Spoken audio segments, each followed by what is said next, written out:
What's today's mathematics? Build, destroy. To build is to elevate the mentalities of self and those around self. To add positive energy to every nation. To build, you must first start from the root, which is the knowledge foundation, and add on to the highest peak. To destroy is to eliminate and destroy any and all negativity that enters my cipher of supreme harmony. Destruct sequence completed and engaged. Awaiting final code. Code 0, 0, 0. Destruct. 0. Destruct sequence is activated.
Welcome to the Melanated World Network,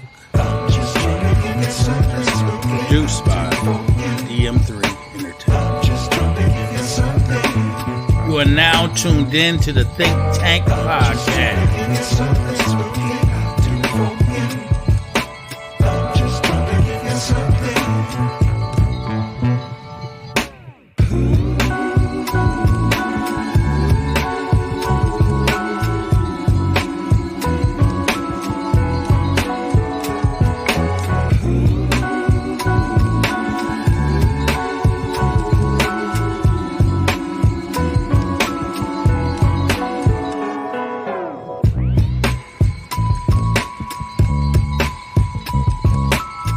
You are about to listen to three brothers who have been friends for over 30 years speak on many different topics. So sit back, relax, and you just might learn something. What's up, everybody? Hopefully y'all can hear me. If you can hear me, throw a thumbs up, All right. This is the first episode of the Think Tank. I got my brothers that I've been friends with for over 30 years, and they're also my fraternity brothers. They're also my Muslim brothers, and we out here trying to make people pick up their mind, get it up, and let's learn a little something. So I'm gonna let them introduce themselves, and we're gonna get the show started. Number one, go ahead. What's going on, fam? My name is Rails, known as Jabbar. Nice to meet you. Look, I'm excited to get this thing started, to exchange that mindset, brother. Because when you elevate, I elevate. You know what I mean? So look, let's go ahead and get this show on popping. I just want to see what's going on, man. I'm just here for the love of it. All right, so number 7, let the people know who you are and what's popping. Well, number 7, I'm right here with you, fam. I'm delighted to be here tonight. I've been waiting for this for about 2 weeks now. We've been, we getting this going. If you do check the background, check my melody. Check the melody. I'm trying to bring knowledge to the bowl and teach it all the gods and earth today, baby. All right, definitely. Knowledge to the gods and earth. Yeah, those who follow me, I got a catchphrase. I always say, "Get your brain up." I copped it from one of my other homeboys on YouTube. I told him I was gonna take it. He said it was all right. You know, we all gotta get our brains up because you know they out here got people sleeping. You know, the Walking Dead is out here for real, for real. For We're real, talking for about the real. brains. So I'm gonna hit y'all. Here we go. We're gonna make it a nice little quick show. I'm gonna hit y'all with the first this first question, and here we go. First question. It says female romanticism. Now, number 7 came up with this. Break it down to the people why you threw this up as a topic. Well, I was coming from the angle that, you know, there's a lot of romanticism that's in relationships that can't be fulfilled. Things are subjective and objective. And, you know, in reality, there's 3 truths. There's truth that's scientifically and fact-based. There are political truths that says that my political views are my political views and you can't change them, as well as my religious views. No matter how much I try to convince you about a different religion, if you wholeheartedly on something, that's a personal view that you have. And I looked at it from the female perspective that if you're not romantic enough, it's based on what she think the romanticism is. No, you know, no 2 men are the same, so no 2 men gonna treat her the same. But if she's the same as a singular um, a denominator that says what I feel is romantic. What you feel has nothing to do with how I feel. So I find it very difficult in relationships sometimes when you're trying to, you know, give understanding like this is what I feel is romantic, and that's what she don't feel romantic, and that creates a problem because it is a subjective, non-objective ideal of what romanticism is. All right. Number 1, you got anything to say on this? Well, yeah, bro. So, Brother Solomon, so you the romantic type, right? I was too bad one time. I don't know. You know, I think romance is you're a romantic brother. That's cool. I was once that the chocolate giver, the flowers and the poetry, and I don't know. I guess what the way I am is if I can't break away from you, I ain't gonna put too much into you. And I was wrong because I used to get in relationships and do the cards, the flowers, and then they get attached, and then I'm like, oh snap, this is not what I really wanted. It was a bait for me. You know, you bait that thing with the cards, the flowers, the romance, the outings, and then when you catch it, and it's time to throw them back, I was like, okay, I'm in a mess, bro. So I stay away from romanticism because it's just it's deeper for me, bro. So I just learned, I put it on the back burner. Yeah. Well, I was gonna, with this topic saying female romanticism, I think what it is like Mo was saying, the women have a different concept of what romance is. And I think it comes from the fact that growing up as kids, we watched a lot of Disney. Definitely girls used to watch Disney all day long. You got Cinderella, Snow White, what's that Any girl? other animation movie that you might grow up watching overall in the visual audio aid, such as Cinderella, such as Little Mermaid. Remember the little the mermaid wasn't romantic, was it? Who? Yeah, she wanted to get up out of the ocean and she wanted to go holler at the human guy. He was the prince. Right. But okay, well, I guess that was a road. Yeah. And in the mind state of ladies, what I think of women is that they want to be chosen, and when they're chosen, that's romantic to them. Remember, you think about the prince always had to pick the woman, and once she got picked, that was romantic to her, over somebody else. Yeah. But that's fairy tales. Anita Baker got a song that she done called Fairy Tales. Mm-hmm. I don't know if you ever heard this song from Anita Baker. She's talking about these fairy tales of the knight in shiny armor and all of that. And then at the end of the song, she reached the climax where she's saying it was just fairy tales. Like her mama lied to her and her papa lied to her. It was just fairy tales. So in Anita Baker's song, she was describing romance as a fairy tale, and it wasn't reality. And so, Yeah, and I just say that because when you mention romance, you went through all of these fairy tales, and yeah, I definitely. just yes, but it's fairy tales. Yeah, but definitely. So they get, they get us as kids, and then as we get a little older in our teenage years, then you got those things called romantic comedies, right? And in the romantic comedies, they throw romance in there too, and people get a certain kind of idea what it should be, not knowing in actuality, like a real man understands romance. Romance is I'm making sure my woman got somewhere to sleep at night when it's raining, right? I'm making sure the heat's on in the wintertime. That's romance, I'm making sure my woman has food in her belly, clothes on her back. These are true, like what romance really is, for a relationship.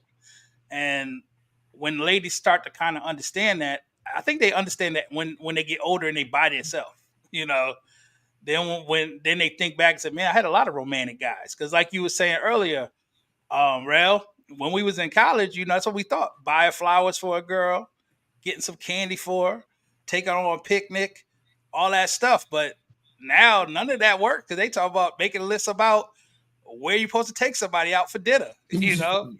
That It's crazy. yeah. Cheesecake Factory is not romantic at all. Yeah. With TLC, you're a scrub. Yeah, definitely. But my pockets look. But hold up, what your boy Big Daddy Kane say? Romance with no finance It's a is a nuisance. damn nuisance. It's a nuisance. Yeah. And it's like we understand that. But the ladies, I guess their romance is different than what we think, and I guess that's where the headaches come and the bumping heads happen because they got a whole different understanding than what we have. But they're emotional. They're emotional. They're emotional. And I'm not saying it to knock my blessings or to knock people. Females are emotional creatures. And the creator said that we are a degree above them with respect. And so I guess I'm more careful of not using romance to dupe women. Yeah. Because I can be romantic on one day and beat the crap out of you the next day. Or I can be romantic as hell, taking flowers from my neighbor's garden, but then I'm broke as hell. I'm not paying no bills. And so when it get real, but number one, let's cover that up. You allegedly beating all women. Oh yeah, no, not me. Yeah, no, that's not romantic at all. But, exactly. No hitting on women, bro. No. I would never. They'll beat the hell out of me. But with female, with romanticism. I would tell you something that I think is romantic, Brother Solomon. Mystery. Like when a woman is mysterious, I think that's sexy and romantic as hell. When a woman is mysterious, like you don't have to reveal everything. Keep some things mysterious to me.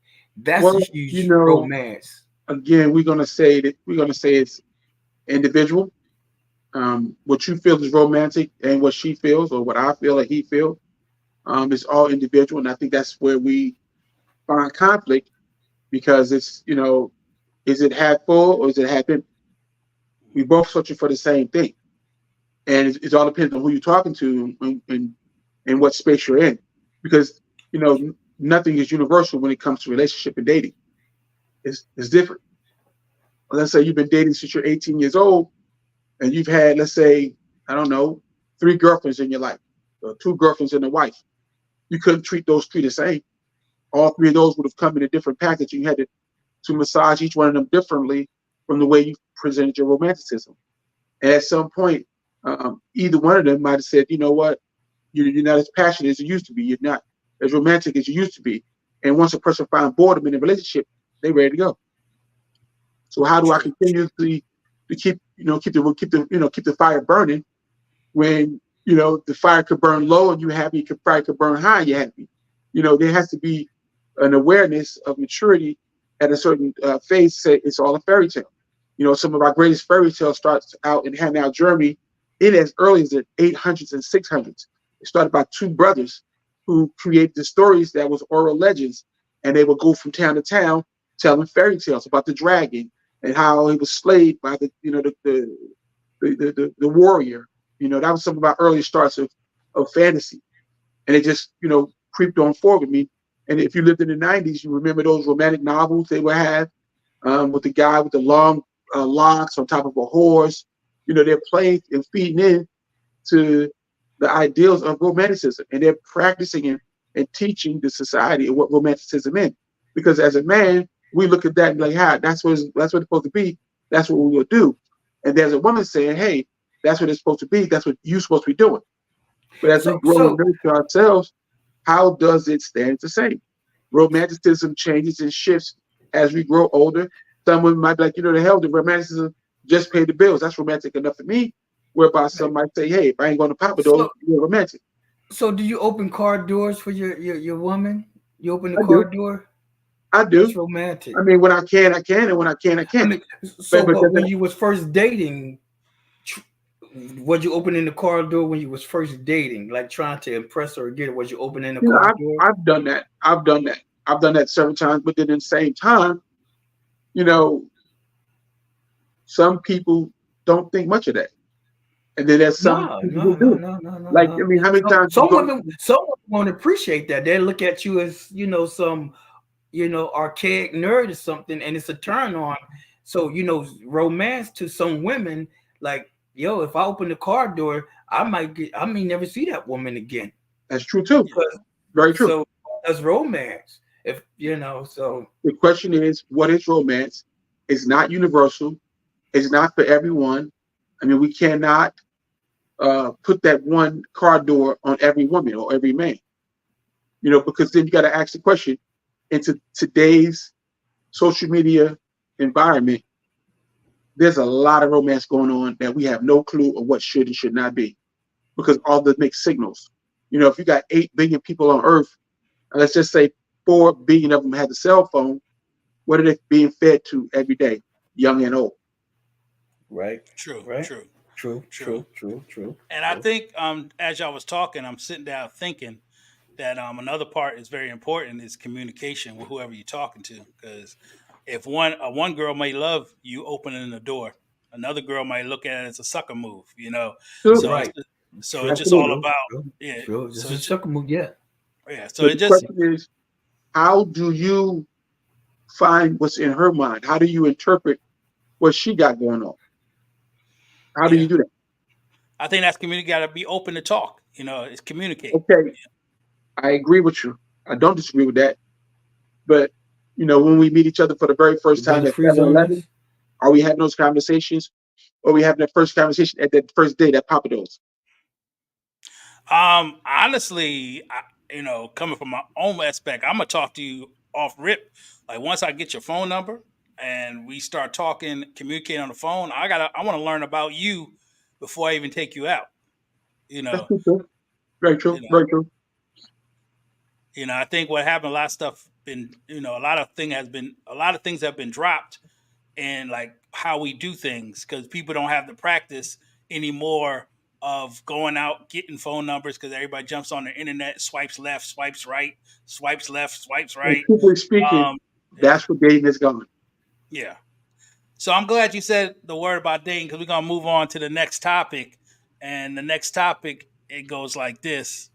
Where should a woman be taken on a first date? Like, because we said earlier on the internet right now, you got that thing, the 12 places where women don't want to be taken. And, you're getting a lot of backlash from women who say this is a bunch of nonsense.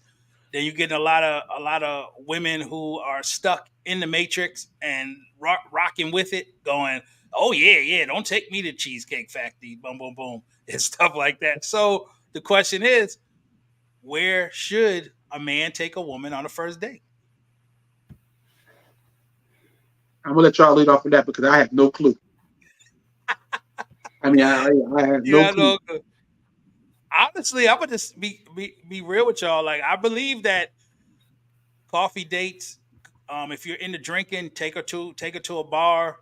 Take the thing we did, hanging out. If she's into cigars and cognac, take her to that, and y'all sit down and y'all communicate back and forth, because it's the first date is just supposed to be logistics icebreaker. of, it's like an interview at a job. Let's keep it 100. People, it don't sound romantic, but that's the realness of it. When you meet a girl for the first time, she meets you for the first time, y'all both want to interview.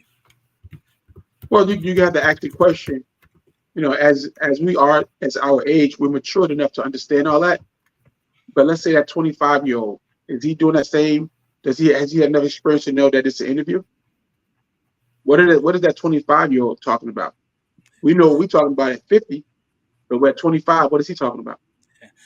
But hopefully The landscape has changed.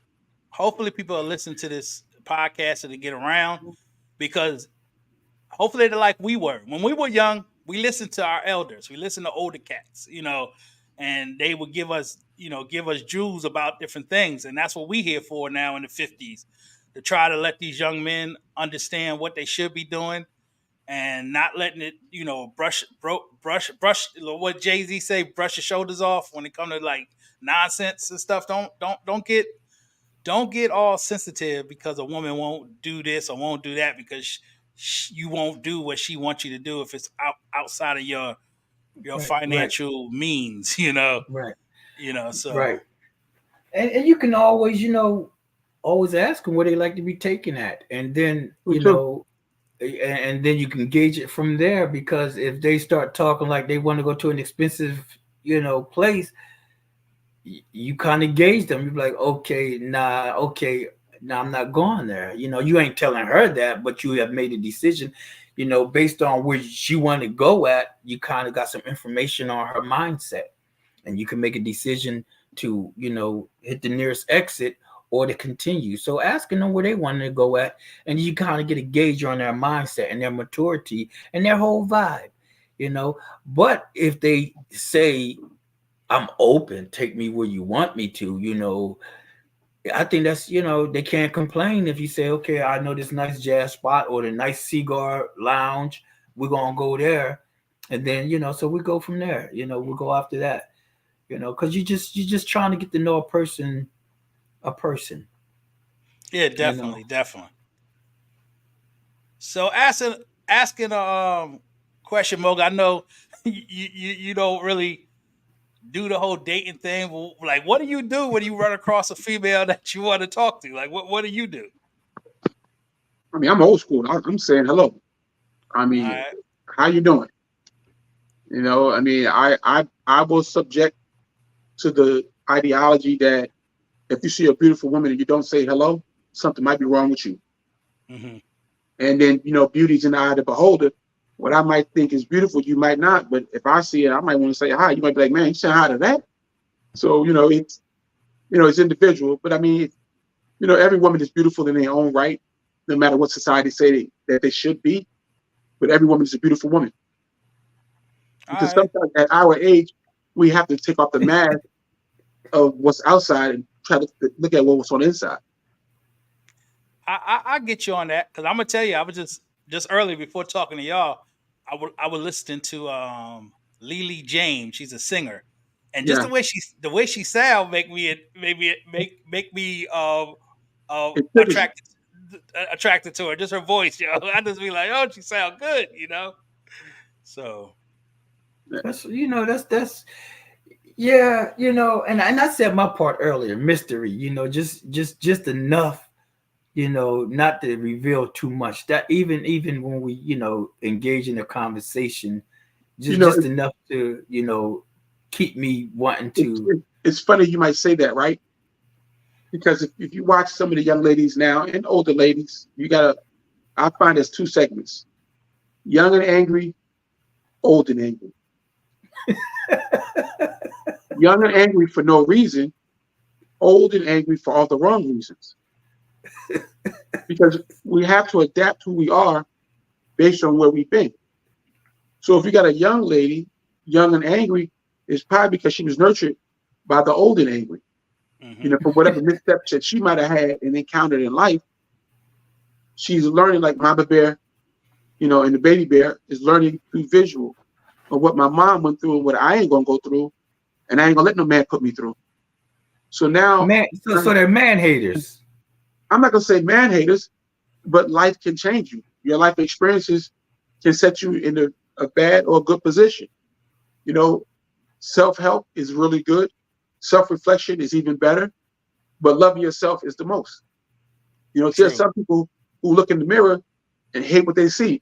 It might be the color of their hair, the length of their hair, color of their eyes, length of their eyes, because society has bombarded them with so much idolization of blue eyes, blonde hair, green eyes, blonde hair, Kim Kardashian, but whatever society has put upon them, a lot of times we absorb it, and we absorb it on the unconscious and the subconscious and don't even know it's coming out of our conscious.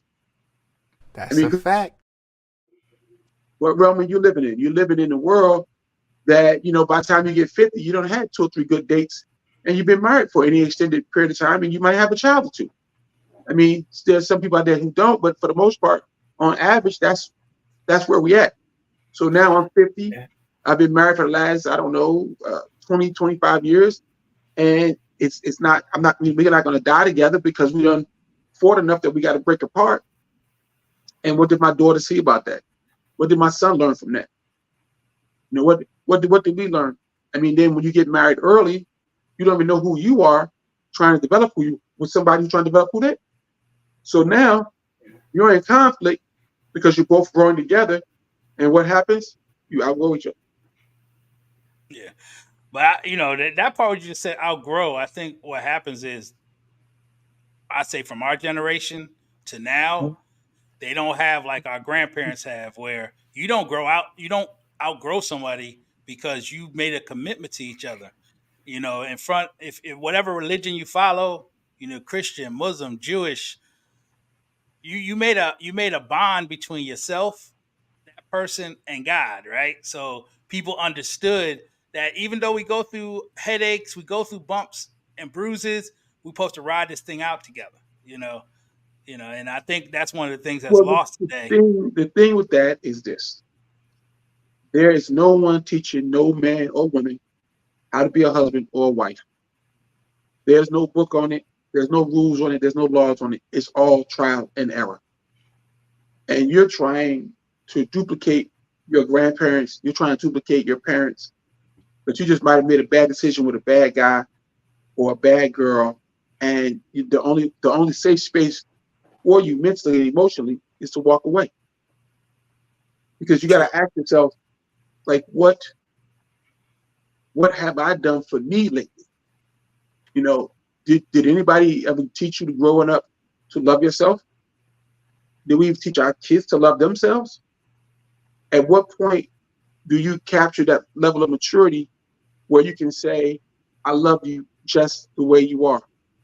As opposed to, if you lost 50 pounds, if you put on 50 pounds, if you had this, if you had that, what is, because society, and that's for men and women, has dictated what we should like and what we don't like.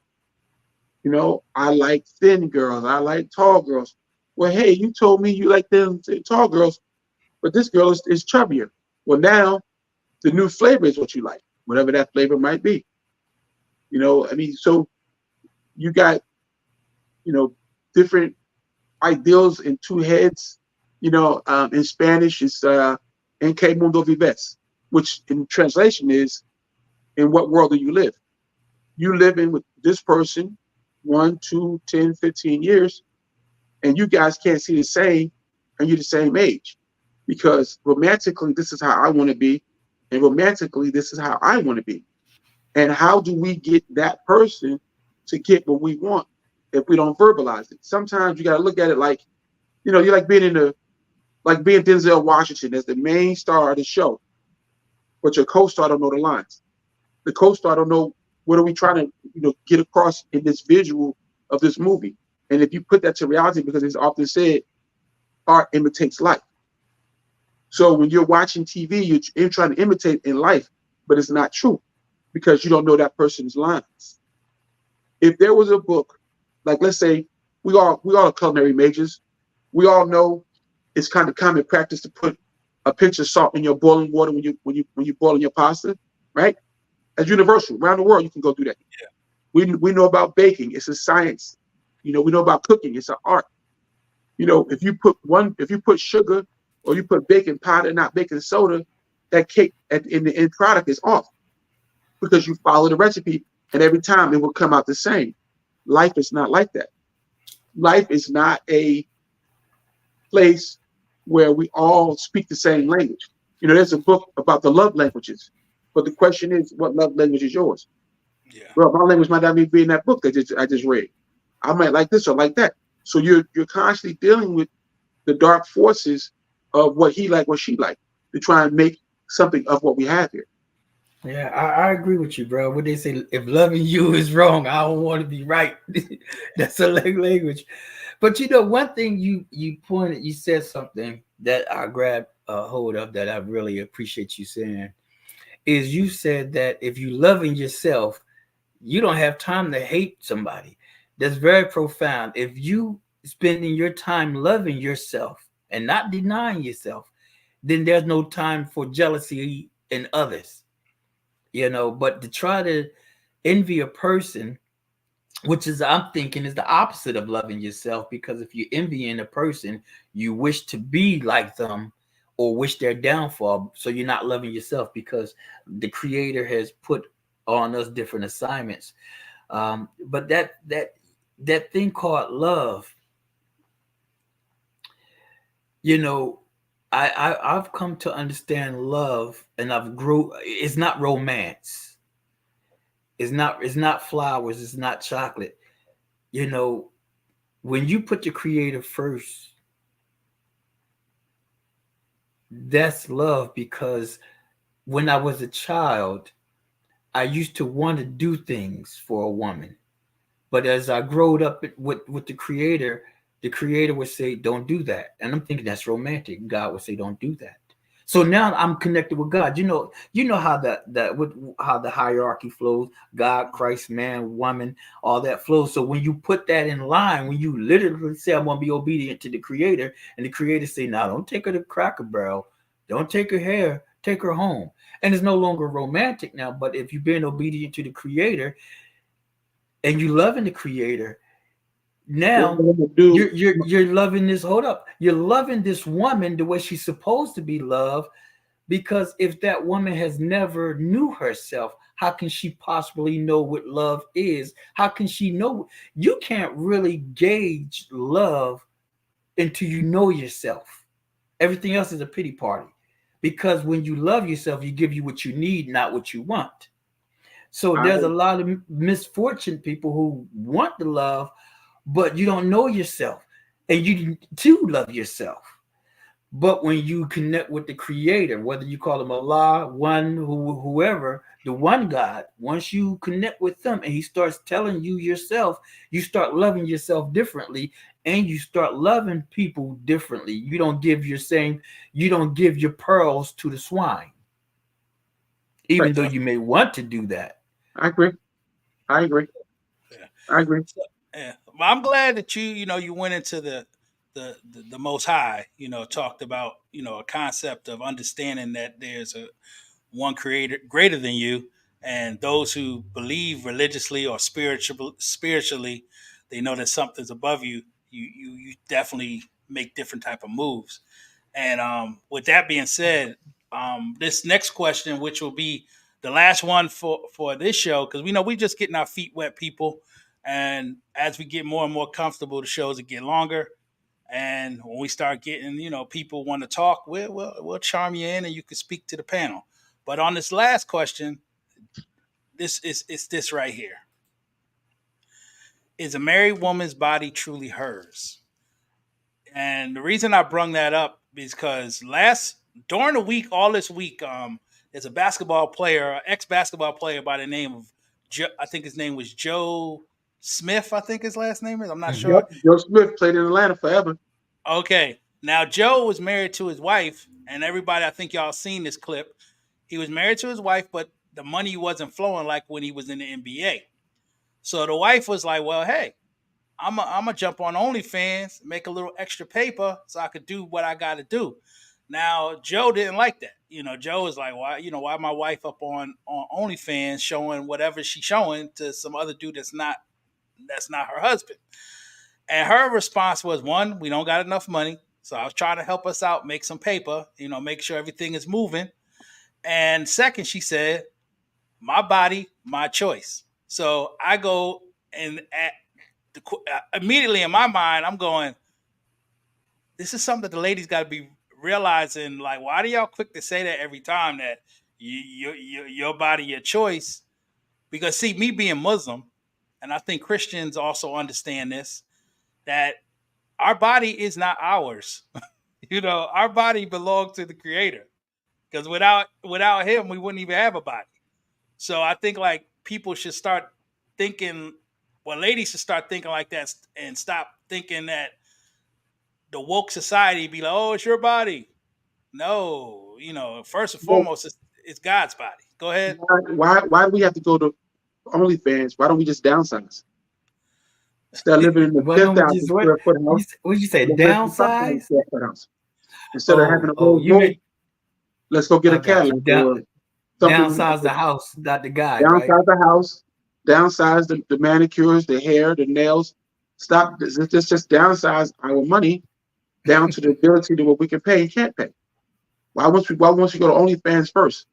That reminds me of Sierra and Russell Wilson. Some of the things that Sierra's out here walking around in, kind of makes me question, what is her love for him? It's a hot button topic all over the internet right now. She putting out, albums, records, independent, this, that, and other. All this stuff is a thought process, man. It's a Bro, thought with the right money, instead of going out doing something just like me saying, I can't make the bills, let me go ahead and move some cocaine real fast. It just doesn't make sense. If I can't pay the bills, why don't I get a job doing Lyft, doing Uber, delivering pizza, et cetera, et cetera? Why must I go do something, on that level of morality instead of saying, you know what, I'm off work at 5, from a turn the red light on, but from 6 to 10, I'm delivering pizzas, I'm doing Lyft rides, I'm doing Ubers, whatever it takes. Why must I go do something, in that particular vein in order to make the bills pay? Bro, what she said, what she said is, excuse my language, Go ahead. I'm fucking. If you do OnlyFans for some money, basically you're saying there's a price that I'm willing to accept for sex. Anytime you start putting your body in that position for money, if the right person comes around and say $10,000 for some sex, you're giving it up. And so psychologically, the brother may have kind of came to that agreement that if you're willing to sacrifice your body for some money, how far would you go? And this the woman, I know times are tough, but if she said my body, my choice, which was a political statement for abortions and all of that, but now you're saying that though I'm married to you, I can go ahead and show my body as I please and make money off of it. That goes against your traditional marriage, period. And so I just think it's a smack in the face. But if that's the new norm for marriages, then I can't go against it if that's the new norm. But if that's her body and she made her choice, first of all, it is your body. And when you die, do something with it. If you die, do something with your body after it's gone. If it's your body, you can't do nothing with it. If you think somebody else got to do something with it. If you think about it, in our new modern environment, OnlyFans is normal. Our grandmothers wasn't doing that. Our mothers wasn't doing that. But our modern day women is doing that. Yeah, but I would say this. No, they wasn't doing that. But yeah, Deacon Sean was sneaking over the house, and Deacon Belly was sneaking over the house, and you know how. I hear all of what you're saying, and I don't disagree with that. But I do believe that it's a modern society thing. Yeah, it's always been around. When Luther Larry needed some basketball clothes, Mama knew the milkman, bro. No disrespect. I wanted to add real quick, when you talk about the past and you talk about modern times, the thing is that in the past, people still did dirt, people still did sin, people still did things that go on now. But what it was they were discreet with what they did. They didn't put it on Front Street. Today, I can do whatever I want to do in the front of everybody and I don't care. And I think that's the number one real reason of narcissism. Like there are thousands of narcissists out here because they don't think about nobody else's feelings but their own. If I want to be naked or walk down the street, I have the right to do it, being a narcissist. But when you be like in the past, grandma and them, yeah, they slept with the milkman, but they made sure nobody knew she was sleeping with the milkman. Right. You know, Right. so that Right. you know that so I think that's what it is. People tend not to realize you have to learn how to be a little more discreet about what you do, you know, and also learn how to deal with your needs and not your wants. And too many people worried about wants all the time. Go ahead. Yeah. Not to go off the topic, but on topic. I was listening to the song "Secret Lover." Yeah, I remember I forgot the Atlantic Star. yeah. And old girl said, "Sitting at home, but do nothing all day, but think about you and hope that you're okay." And it dawned on me, old girl doesn't work. She's a stay-at-home mom. And it says, "Oh, okay. So you bored, you got nothing to do. Whether you work or stay at home, if you want to, mess around, you're gonna mess around. But here's this woman, this man is taking care of her. She's at home, don't have to work, and she's thinking about some other guy. So she had the lifestyle, she had the money, she didn't have to go do anything, but she was still doing it. Yeah. Because whether it's her body or her choice, if that's just your mindset, the brother not having money that's an excuse to do what you've been wanting to do. Yeah. You've been wanting to do that regardless. Yeah. Also, I wanted to let y'all know, I did see some other newscasts talking about Joe's wife was in the adult industry. You know, her mind is already used to this. And it makes me think back when my sister had told me when she was at college in John C. Smith. And you remember back in the 90s when girls would strip down south, but when they would come home, they would never let nobody know they were stripping.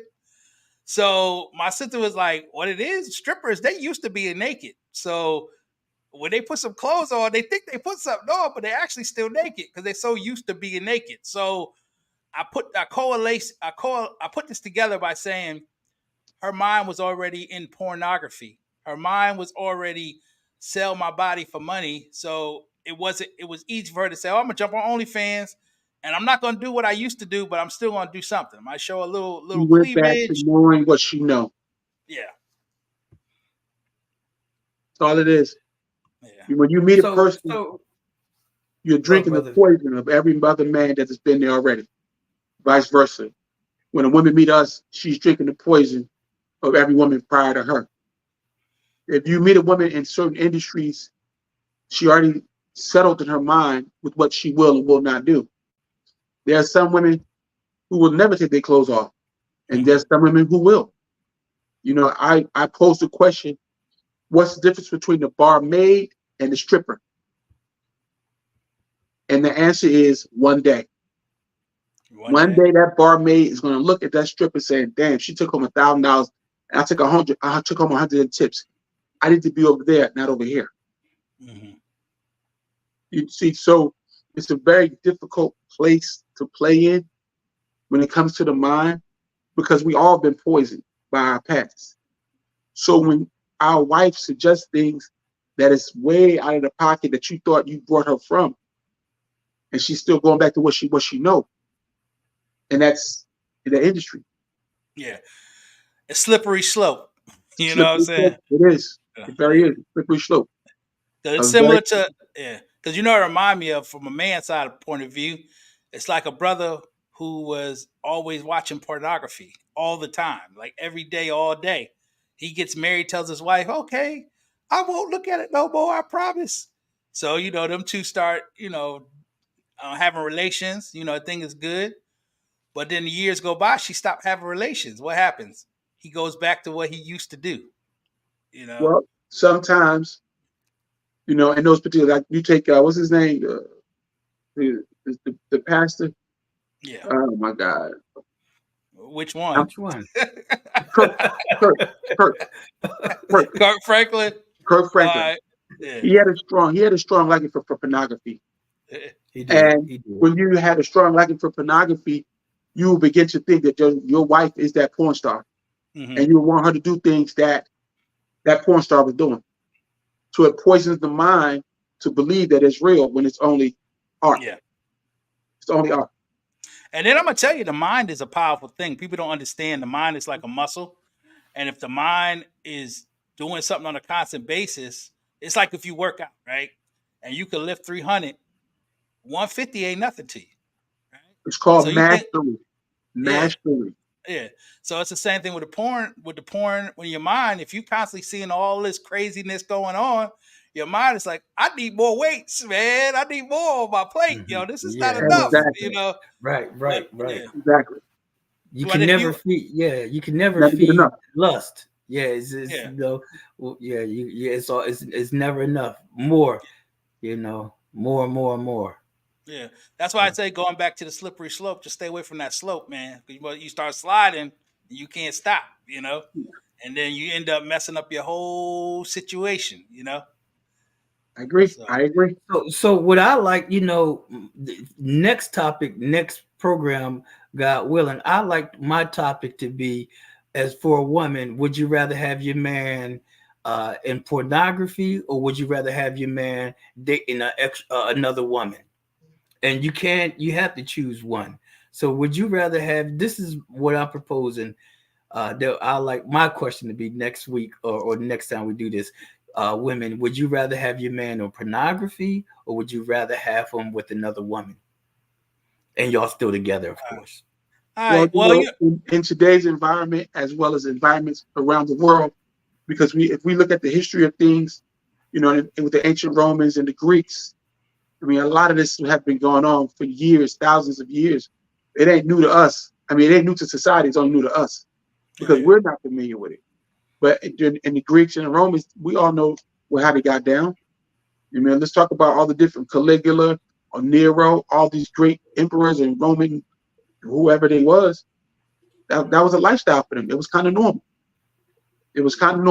So what they were doing thousands of years ago has not stopped. It's just that religion and culture and society has put a stop to it, to whereby, you know, that's not good behavior. Because, truthfully speaking, can one man stay monogamous? That would be my question for the next topic. Because if you look in the animal kingdom, lions, tigers, and bears, you all have, it's one male, multiple females. You know, what makes a man not want to seek out? Well, I think the penguin is a dedicated animal. The penguin, it stays committed. That's how many? That's a One. cool. Because the wolf is the same thing. Yeah. There yeah, I was gonna say there are some outliers in the animal Correct. kingdom where Correct. there are some that have monogamous relationships, Yes. but the higher percentage of the animal kingdom, it's the male is the alpha, and he gets all the ladies he wants to gets get. all You know, yeah. and it's Correct. it's the strongest, the fittest, things of that nature, and it's just I how mean, it is. But to be that, honest but that's with you, in today's society, it might be your neighbor, might be your coworker, might have two women, two men. You know, everybody have their own slice of how they like to live. I don't do it, but if that's what you do, then that's, you know, thumbs up for you. You know, so we can't judge what someone likes that makes them happy. You know, I like vanilla ice cream. You like chocolate. You like strawberry. Who's better? Who's worse? You know, what you do ain't making me happy, and what I do ain't making you happy. So That's what Dwight Howard was saying, right? yeah.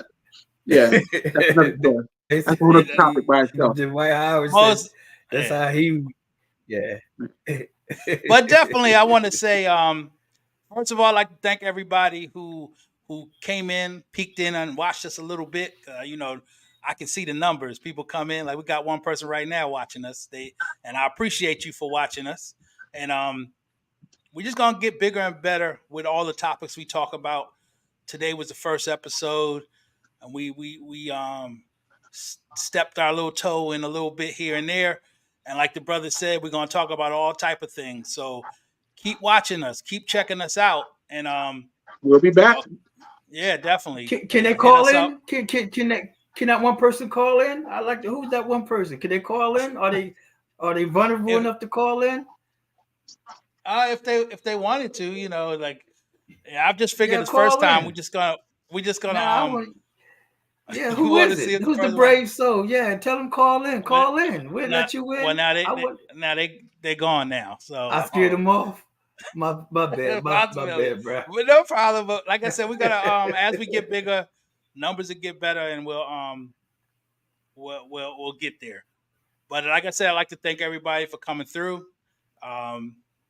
Make sure you hit the like, hit the subscribe, tell your friends about it, bring more people in the room, do all that. Number 1 and number 7, you got anything to say to the people before we get out of here? I think I said, it's my number 1 song right there.